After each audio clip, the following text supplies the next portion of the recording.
This game sucks. The Simpsons cartoon is definitely one of the best cartoons over there, probably still to this day. But for this game in particular, Bart vs. the Space Mutants, the game designers were obviously not interested in the source material.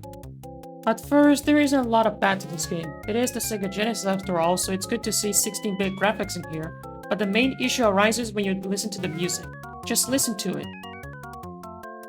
And the worst part is that this music loops every single time you play for this game. Like, why would they not put the Simpsons theme? After all, it is one of the most iconic themes of the 90s even to this day, so why not that? And the worst part is, this is exclusive to the Sega Genesis version. The NES actually has that version, but it just loops every time, so it's a lose-lose situation. So if you couldn't tell, the objective of this game is pretty simple. You grab that sprays red apparently, and you go to purple objects and spray different color. Watch me, I'm gonna pass through these aliens, just slowly and steadily, and then I'm gonna go to purple object that I saw at the beginning. So watch me go. Yeah, shocker, it didn't work. I pressed the spray button and it didn't turn into red. In fact, I found out the hard way, after I died, you're supposed to hold the spray button so you can turn it into red. Just look. Yes, it was only until now when I pressed the spray button that it actually turned it into red. But can you blame me? That was the first instinct I thought. I thought that simply pressing the spray button would turn into red.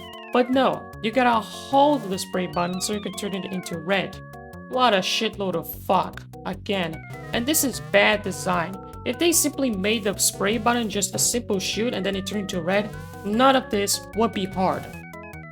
And the worst part is, I just keep dying. Now this is due to the fact that I only played it once in my childhood. That was in 95. So the fact that I played it once while being a kid just tells just how much this game stinks.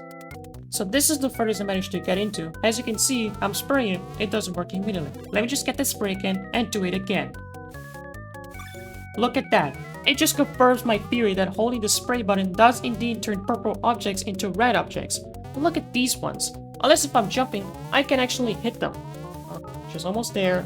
Let me just go into that phone booth. Ah, come on. Right at my game over. Now, the question is, why do these aliens need purple objects to begin with? Couldn't they just get red objects? It would work just fine. Alright, so the next part is pretty simple. This green layer of monochrome, those are your classes. It helps identify which are aliens and which are not.